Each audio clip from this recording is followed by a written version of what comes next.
Good. So here we are. Today we're going to address quite a number of things. Basic recorder technique is actually a very broad subject.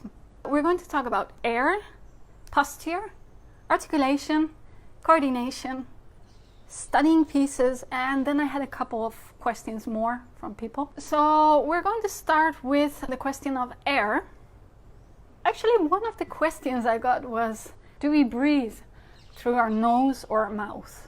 This is actually essential. It's of course going to be through our mouth. It's a very basic question, but it's good to think about it, because even people that are playing a longer time sometimes still don't close off their nose. And why should we close off the nose? Why can't we breathe through the nose? Well, first of all, it makes noise. When I have to play in an ensemble with violin players or such, when they start, they always do, and I'm like, oh, it's a beautiful sarabande or something like that, and you just ruined the beginning. So no, we don't want that. And second, we're going to lose air through the nose too, and this is something I've heard with several people that were just inhaling through the mouth. So they do. I don't know if you can hear it, but it becomes like really windy, airy sound. So you lose sound. So you have to be very careful for leaks in your nose. I'm actually able to actively shut off those little doors within at the base of my nose. Now, how does this work exactly, this whole diaphragm thing? There are lots of myths about it too. Is a diaphragm something you can actively move or not? And why do I breathe in my belly and not up here? Okay, well, the mechanics are as such.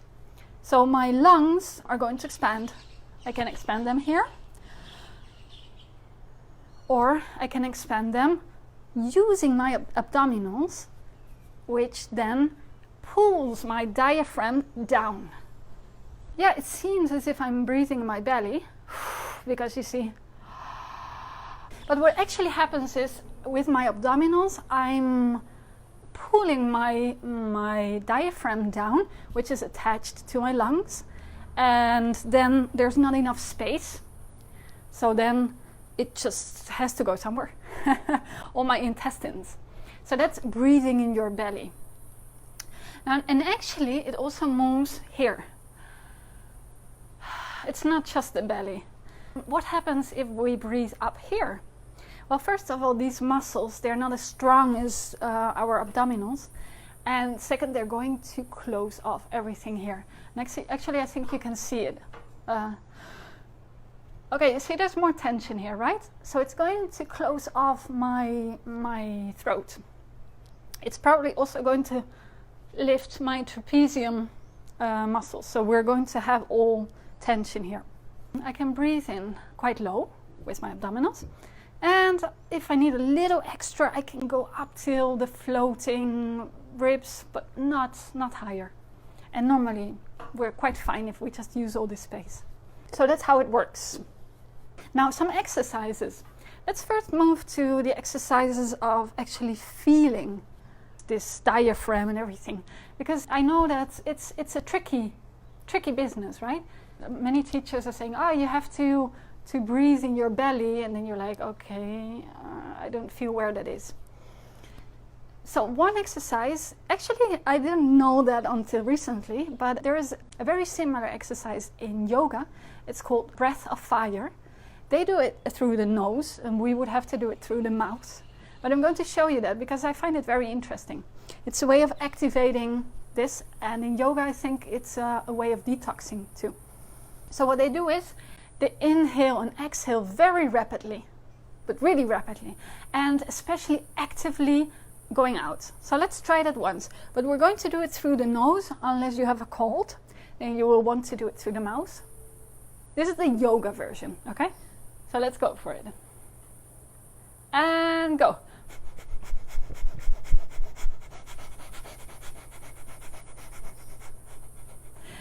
quite difficult, right?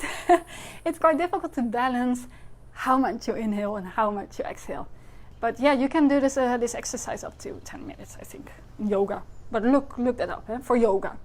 So now if we apply it to recorder playing and we just want to get a feeling of this diaphragm, we act as if we were a puppy that's tired. So we're going to sigh. That's what we're going to do now. Okay, there we go, all together. 1, 2, 3.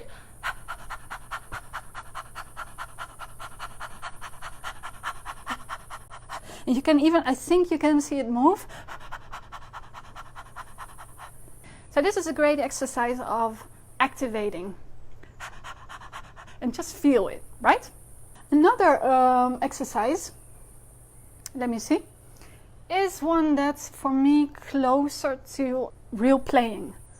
So the diaphragm has a rest position. That's here.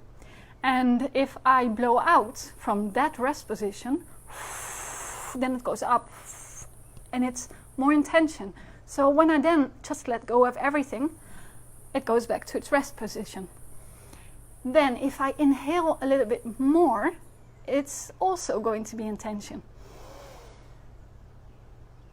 Okay, so, and then I blow out until I'm at the rest position, and then I could blow out even more and it goes again to tension. Then I open up and it goes to there. Yeah, I know I'm lifting my shoulders. Don't lift your shoulders, but it's multitasking here.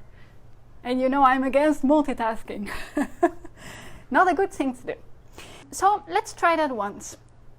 Just the only thing we're going to do is we're going to exhale completely until we really cannot anymore. So you just exhale, exhale, exhale. We're going to do that on an F until you cannot anymore. And then the only thing you're going to do is you're going to open up, thinking of saying O or A. So this opens up the entire throat and the channel. And you will see, without doing anything, no active inhaling. Okay, let's go. So we're exhaling now completely. Until we cannot anymore. And then we just open up. And it goes back to its rest position. So you feel it, right? Let's do that again. Open up.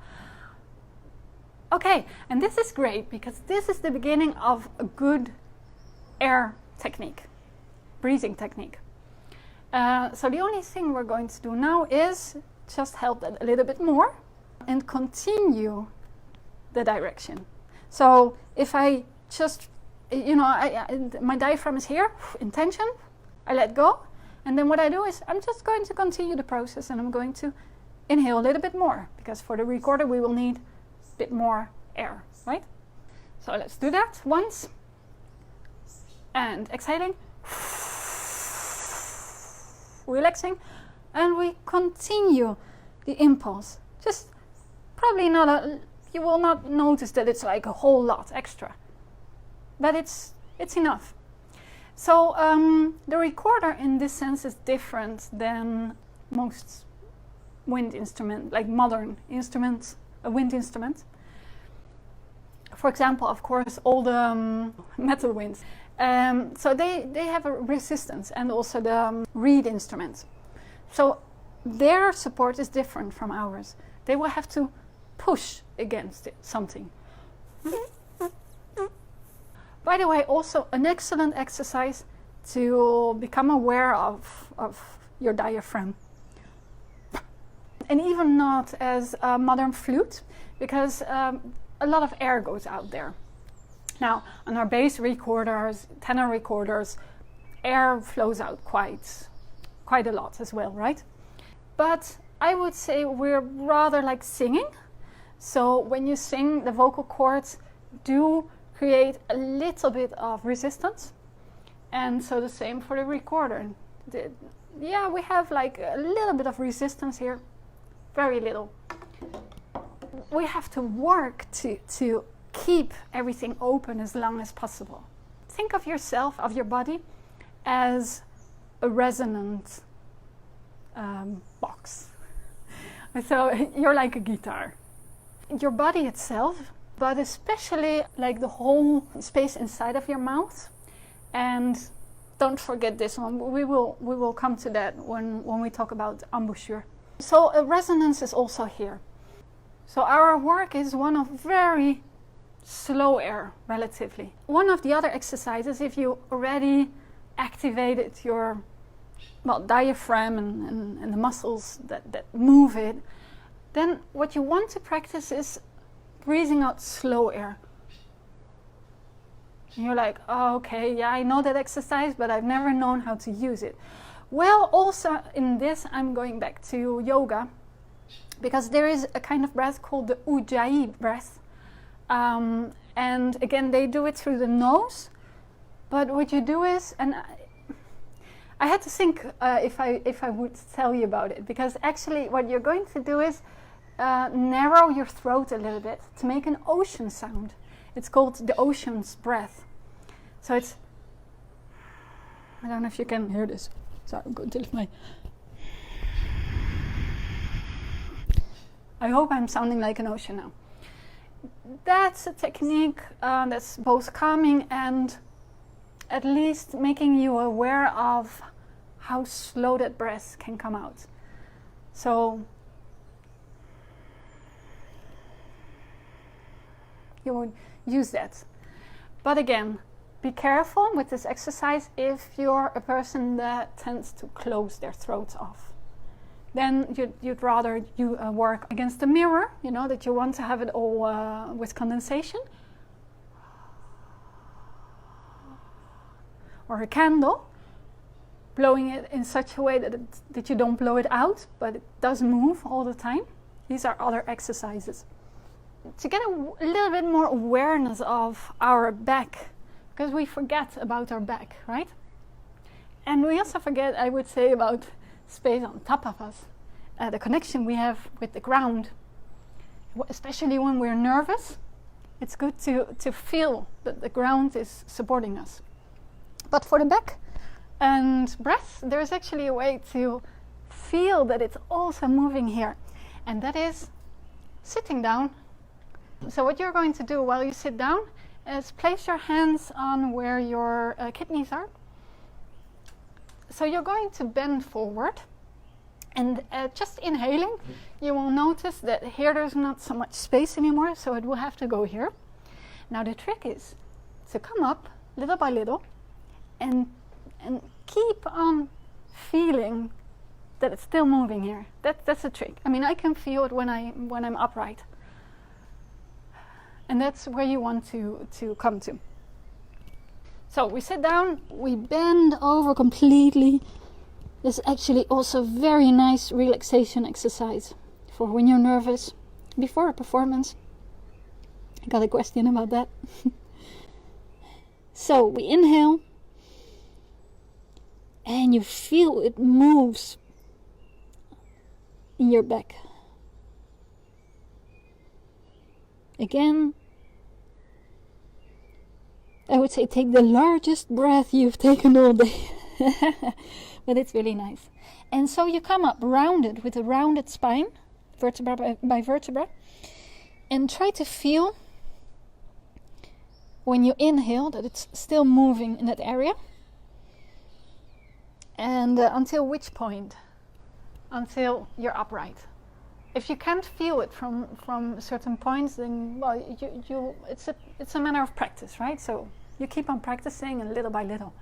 Another calming exercise before a performance is doubling your exhale.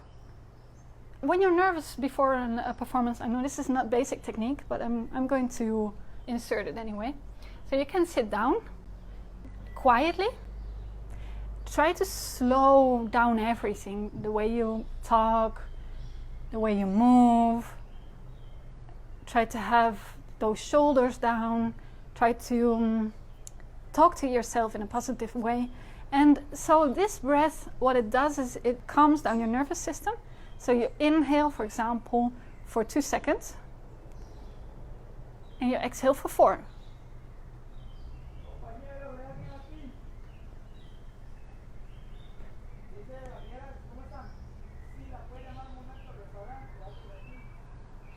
I've got company there. I mean, we're almost all alone here. It's quite bizarre, but yeah, sometimes there's someone. So that's also a very good calming exercise. More about air use. I've heard many amateur recorders playing with a kind of vibrato that's not controlled, so it's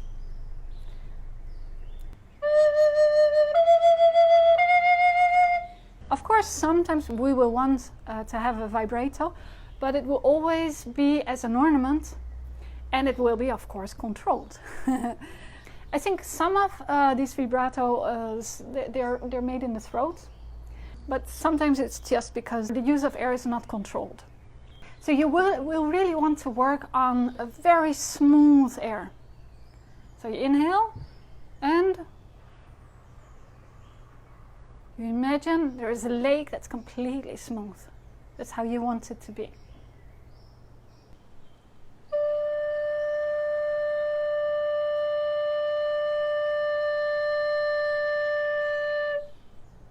This is the way to practice it. So how should it sound, the recorder? Because it seems like a really easy instrument, and then to make it sound beautiful is one of the hardest things. So I think a basic exercise that we have to do, I would say every day if you still haven't got it, is to find the center of your tone. So each separate tone has a center. And what does that mean for me? The center of the tone for me is where this particular tone most resonates. Like for me it sings around my head. That's why I'm doing this sign. So you will want to find that. You already know that the recorder doesn't have a lot of space as to how much air you can put in it, or dynamics.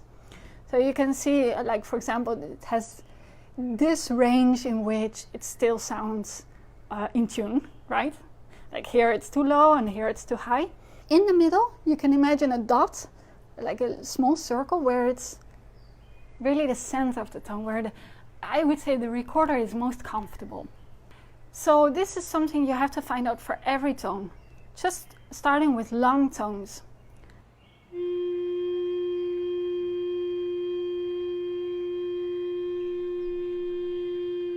And then, well,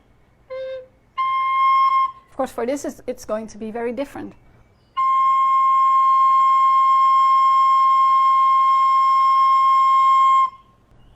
So this is what you have to find. Another very important basic point is that we have to distinguish some parameters. You might already know that low tones are going to need slow air. High tones are going to need fast air. Doesn't mean blowing little and blowing hard. Doesn't have to do anything with it. It's just the velocity in which the air travels. If it does it slowly or like an arrow. And then there is another couple of parameters which I think is very important, and you can play with them. And this is if it's going to be thin air or broad air. Probably most within the mouth, but it's better to imagine it in the entire circuit, right? What does this do? It's like the beginning of dynamics, okay? So, for example, I could play high and thin.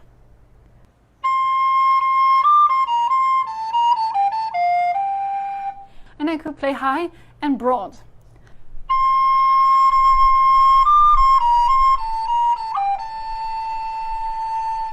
The second one shines a little bit more, and the first one has the effect of being lighter, a little bit more piano. Then of course, if we really want forte and piano, we're going to have to either add a little bit of half fingers. There we can use vibrato. So there are two kinds of vibrato.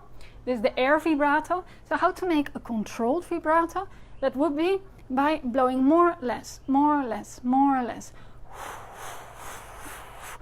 Not in a very abrupt way, but in a very nice wavy way. And then there's the finger vibrato.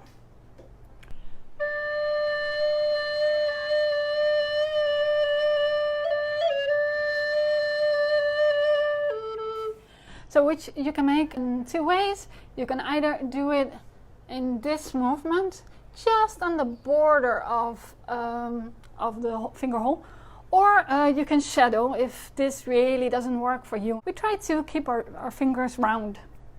Now we're finally going to posture. From now on it's going to be a bit quicker, but air is the broadest subject there is. So, posture. How many people have I seen that were playing like this? Okay, maybe I'm a little bit exaggerated, but I've seen one or two also playing like this. So you see what happens? My shoulder. Not good. And I don't have any, let's say, inner space. I want to feel that I've got space around me, space here, space in my left hand. Very important, our head weighs 4 kilos. So if I play like this, or I play like this, then all those muscles will have to hold my head. While if my head is just on top of my heart, on top of my hips, then it supports itself. So this is a very important point. I really want to have this posture with an upright head. And the recorder is going to be in a 45-degree position, right? So now it's still going directly into the recorder. Next thing, the support points. So I'm sure you've had teachers that said, okay, it's just 2 support points. So this is one, of course. Don't let it drop off. And the second one is your thumb between finger hole 4 and 5. But what happens is I've got a very unstable recorder now. So I'm using a third point of support, which is my little finger. And I use the ridge of this recorder, just below it, not on the lower one here. Because here, it's, for me at least, from an alto recorder on, it's going to be really uncomfortable. And this is going to have as a result that my left hand is going to be completely free. And this is very important, because if we only have 2 points of support, my left thumb that has to play has to support the weight of the recorder, and we really don't want that. We want it to be free. So with these 3 points of support, so this is very important, 3 points of support. How do you practice that? Well, you have to practice starting, for example, going, if I'm on an alto recorder, going from C to A. If I'm on a soprano recorder, going from G to E.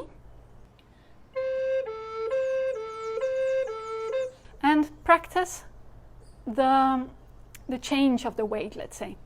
Of course, the best way to practice is without the other hand, so we don't have any interference. Maybe that hand is going to hold it a little bit more than we thought. So this is like the best exercise to practice that. And then for each piece you will have to annotate it in the beginning if you're not used to it. And then after a while it works. Sometimes I slide it a little bit, yeah. Good, so as for all the fingers, I've seen people play like this. And this has many disadvantages. It's going to put a lot of pressure on articulations, especially if they're not only blocked, but I mean even pushed beyond their point. This is going to really wear out the articulations, and this problem, normally we see it especially in the thumb. So we have to try to avoid this kind of thumb. We want it at least straight. And for that, my trick is to work on the middle fingers. So the middle fingers, you will want to really practice them to be like diagonally on their tips. So this is very important. If these are in their place, then the rest of the fingers more or less also will be rounded. Now the third finger you will really have to work on is the thumb. So it's the middle fingers and the thumb. We want a kind of oval. And how can we get that? Well, the best is if the thumb is closing it up close to the fingernail. So the movement will be very efficient, very small. So we don't want, of course, to play the higher notes like this. That's not correct. And again, it's going to give us problems, because especially here, there is a tendency to have tendinitis very quickly. So this is what you want, close to the fingernail. Doesn't have to be as exactly in the middle. It can be a little bit off to the side. Each person's hand is different. Your hand posture is going to be a little bit different from other people. But you have to find that at least it's straight and not blocked. And well, these are like on the tips, not overly on the tips, so that's why I say diagonally on the tips, just like this. And then you just like put all the other fingers around it. So with this,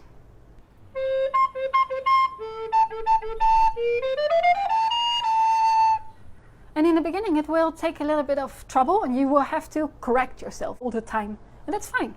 Oh yes, the half tones on the right hand. How do we get the half tones? For that there's a hand sliding technique. So you see, like for example, to go from G to G sharp, or on the soprano D to D sharp, I would just, as if I were watching a little bit my watch, it's kind of a in between that and an upward movement of the wrist. So it's like this. For me, I've got my hands and you've got your hands, so you will have to find. But you see, my middle finger is really there. Okay, so that's the sliding technique.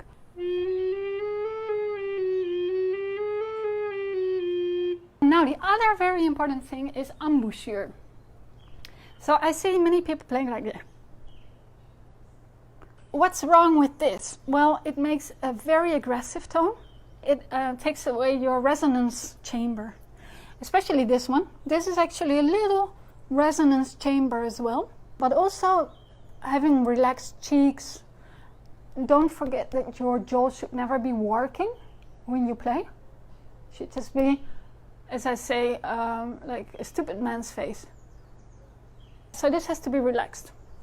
And therefore, the embouchure is a kind of U. So you can say as like a kissy mouth.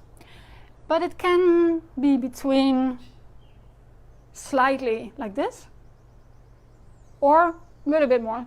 I've seen professionals play like this. And it sounds good too. I haven't noticed any difference. I used to have actually braces, and in that time I had to like do a little bit more like this, and I didn't notice any difference. So we want to have those resonance chambers. And if you're really tied up in this area, you can do an exercise that's pushing down on your hand, and of course massaging. What's also going to be very important is that your tongue is just really relaxed within your mouth. So the tongue has a lot of micro muscles and can become very active and then very noisy, right? And we don't want that. So let's say that this is my tongue. It's going to lie. It's just going to lie as a piece of meat within my mouth. And then just the tongue is going to work. And you say, yeah, I'm doing that, but it still makes a lot of noise. And that's because probably your energy is towards the palate. And what we want is the energy to be away from the palate.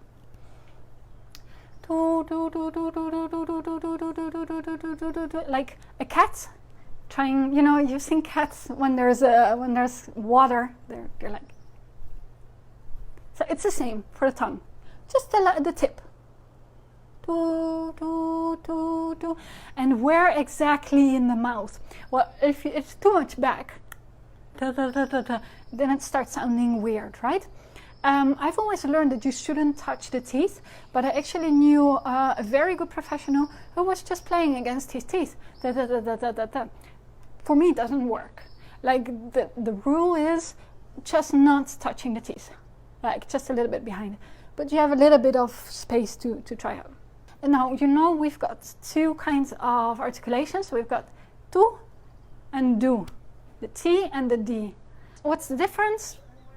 Well, for me, the difference is that the T articulates more with the tip of the tongue, and the D just slightly is a little bit more plain, just slightly, just the tip. I mean, it's not like this, obviously. And there's another big difference, because you can actually use a D and still separate tones. That's possible. That's a dude for me, dude. But let's say that in general, the T, what it's going to do is it's going to interrupt the airstream, like a gate, like a kind of door. So it does T, T, T, T, T, T, T, T, T, T, T. So you can play around a little bit with how much you separate, right? And then the D would be letting the air flow and not really interrupt, just kind of come in the middle, but the air just keeps on going. Dee, dee, dee, dee, dee, dee, dee, dee, dee. Now also for the T, you will still want to have this airstream very active. You cannot just drop it, even if you play staccato. So staccato would be just augmenting the time that the tongue is closing off the airstream. Dit, dit, dit. But this keeps active. If I drop it every time, my air is not going to be beautiful, it's not going to be stable. So this is very active. That's very important. If you drop it, it needs like a little bit of an impulse. So that's also the difference between staccato and then legato. You already know legato is just not articulating at all. And then portato is everything in the middle. Non-legato, portato, it's the same. So there you can just play a little bit around with the space and time a tone takes. Other articulations will be L and R. So the R would be a little bit softer than the D, tongue R of course, and then the L would be the softest. La la la la la la la la la la. You almost don't hear it.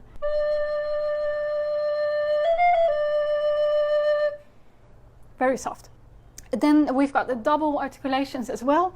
Double articulations are 3.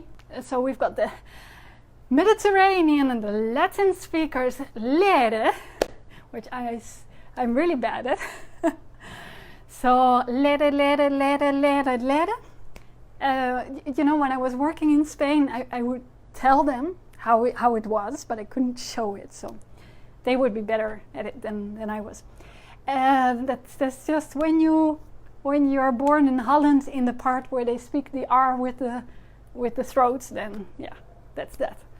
And then we've got the diddle, diddle. So that's D-I-D apostrophe L, diddle, diddle.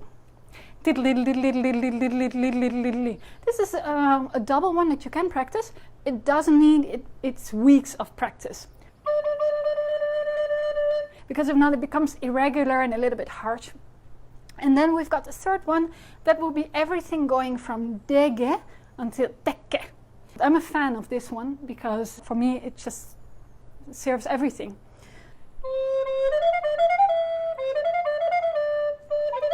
So it's really nice. I can make it really soft, or this is the dege. So what it does is your tongue, it articulates the D or the T on the front, and then the K, it does it on the back side of the tongue. If you do that too much in your throat, it's not going to help so much. So I'm trying to get the K a little bit more forward. Dege, dege, dege, dege, dege, dege, dege, until it's more or less here. Dege, dege, dege, dege, dege, dege, dege. So I have my G very forward. Coordination. We're going to talk about coordination. So very good. Now you know about air. Now you know about fingers. Now you know about articulation. And then you have to get all of them together.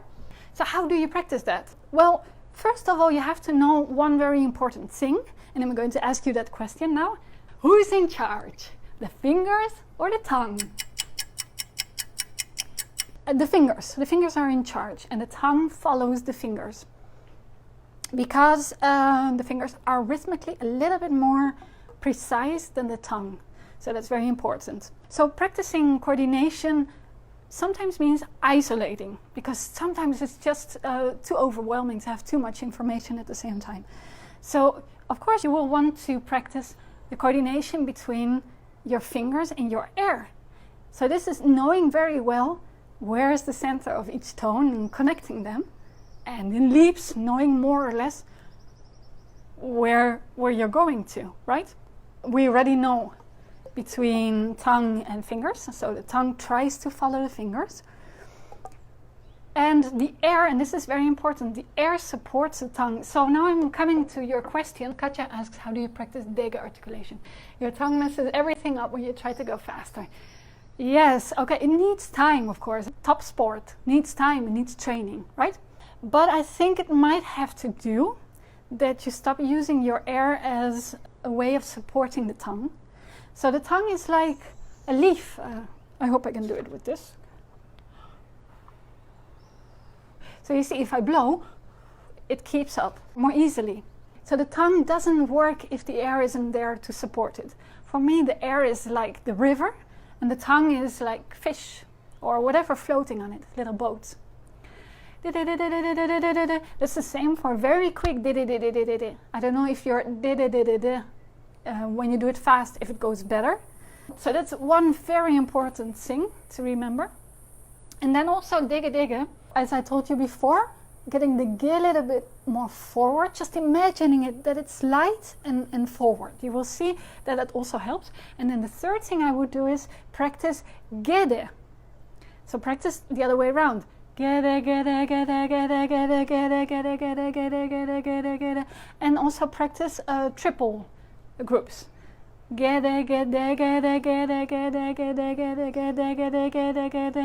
And then it's just little by little. The thing is, it will not work anymore as soon as you tense up. And the tongue, it has so many muscles that it's very easy to tense up something, right? So you will want to work especially on your relaxation, and then this very steady column of air supporting it. Yeah, and a very light tongue. That's very important. You can single tongue much faster than double. Okay, that's cool. My double tongue just can go so quick. Now let me just get the soprano. Maybe I'm a little bit less.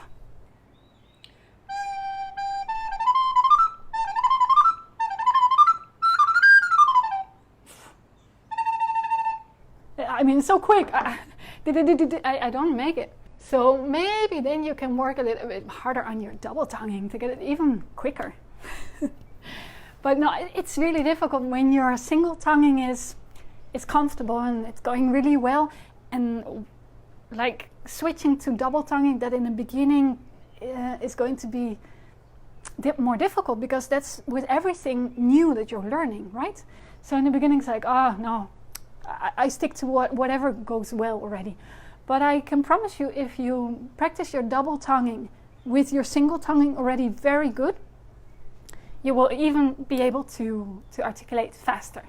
You can always go faster. You can always improve, right? But you will have to work on your fingers too, because if your fingers don't go very quickly, then you will not be able perhaps to articulate quicker with double tonguing. But it's anyway very good to practice. It's a little bit of sports for the tongue, right? That's always good to do, and for the brain too. Okay, good. So let me see. Studying pieces. Okay, one very important tip for when you study a new piece is that the first time you get it right. And this is really important, because your brain works in such a way that the first time it learns something, that's when it creates those neurons, right? So the first time it's going to have in its system. So if you make a lot of mistakes the first time, and at some point, I don't know, you have a performance, you get really nervous, those mistakes might come out. So you really want to make sure that the first time you practice something, you do it slowly and you do it correctly. We're priming it in the brain. So we have to do it very consciently, slowly, but very rhythmically. If you don't do it rhythmically, the same. Your brain is going to remember a version that doesn't have the rhythm. If the rhythm is complex, then I would take that apart and I would just practice the rhythm first by clapping, ticking, or using the Kodali method. So this method uses for quarter notes ta, eighth notes ti, dotted notes, it adds an M. So you can have tam, ti dam, I do dam. Tam, ti dam, ti dam, ti dam. The syncope, it would be then tita, tita, right? Tita, tita, tita, ta, tita, tita. So this is a very nice way of working with the rhythm. Anything you can verbalize and vocalize helps. I would also really learn to read always 1 or 2 bars ahead. So that's also important. And so how to structure your daily practice? Well, for me there are like 3 blocks. Technique, repertoire, and then if you can, please, a little bit of freelancing to get out of the repertoire. That's another kind of practice that's very good for us, especially because we do so many early music pieces where ornamentation was improvised. So a little bit of improvisation. So we start with scales. I start with scales, slurring them.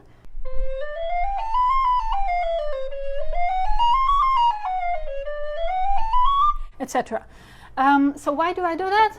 Well, it's for me a way of getting again to my ground, right? I don't articulate, so I'm really focusing on the coordination between my fingers. That's another kind of coordination. And between the air and my fingers, and get my fingers warm. Of course, before playing, you can always do these big group warming up, the larger groups of muscles getting warm. And after that, I do some exercises of articulations combined with kind of scale-like. So I use the book The Complete Articulator by Kees Boeke. And it's very nice because this is a little bit more advanced, I would say intermediate advanced. So I love the second half of the book. The first half of the book is not so melodic. The second half is a little bit more melodic. So here he has groups of 4 and he just starts with da da da da da da da da da da da da da da, and then he starts doing each group of 4. The first one 2. And then he moves it. And it's very nice because you see the da not necessarily has to come always on the strong beat. So he moves it around and then he has 2 tas and etc. So I do that. And after that I do double tonguing in arpeggios.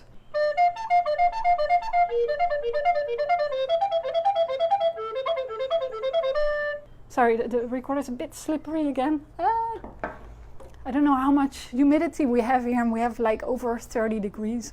This is what I do afterwards, and I would definitely recommend long notes. Then you have your repertoire, so try to at least know on a weekly basis what is your repertoire, and then try to study each piece, or at least a part of each piece every day, that you've got time for it and attention, so not just playing over it. So, and then the improvisation. So improvisation you can do either on an ostinato bass, or you can take one of the historical treatises of the Renaissance. They are on IMSLP, and you can actually see what they did and try to memorize a couple of them. So try to work with that, or listen to something and try to improvise like them. So historical improvisation, ornamentation is going from one note to the other. So then you do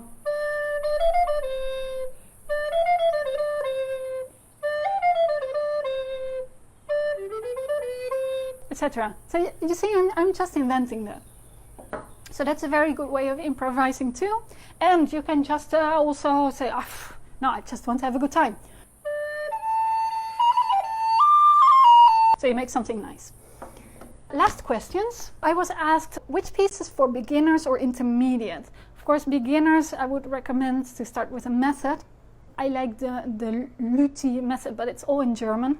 But it's very, very extensive, very good. It works in a very good way. This is for alto recorder. When you're a little bit on a higher level, I would look at the studies by Staeps. So that's S-T-A-E-P-S, Staeps. And the contemporary exercises of Linde, they're already some decades old, but I like them very much and they're good studies. So the complete articulator.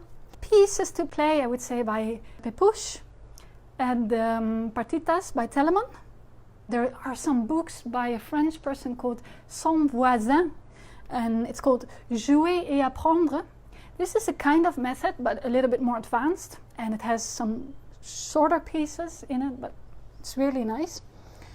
Then I would say pieces by Daniel Purcell, French Baroque dances, for example by de Lalonde. French Baroque music has its own rules, so one day we will have to talk about that.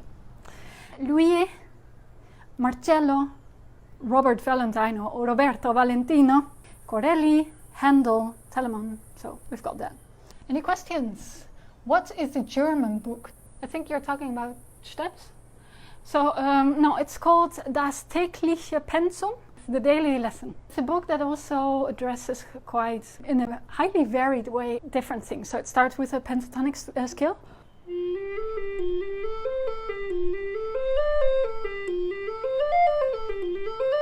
So you have to be really rhythmical with it. So then his second is... So also a very nice exercise to avoid moving the hand too much, to combine an ever-changing articulation with a moving pattern, etc.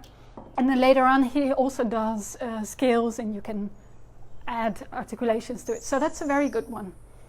I've been playing soprano and tenor for a year or so. I have small and older hands, and I don't think I will be able to get the proper position on the tenor. I would like to transition to alto now. What's the best approach? Yes, difficult, because you will have to transpose all of a sudden a fifth. So your problem is going to be especially the reading issue. Sarah Jeffrey has a video on methods, on adult methods, so you will want to look at that. But I would definitely try to find a method, because transposing to a different size, it's all of a sudden at the fifth, means you will have to start all over again, especially for the reading. I mean, I was a kid when I swapped from soprano to alto. But I remember when it was about 11, I learned the bass recorder, and we just did an entire method, just a book, to get through it. And then you've got enough opportunities of practicing this mind trick, because it takes a while. We're done for today. Okay, see you soon then. Any questions? You can leave them below, send them to me. So.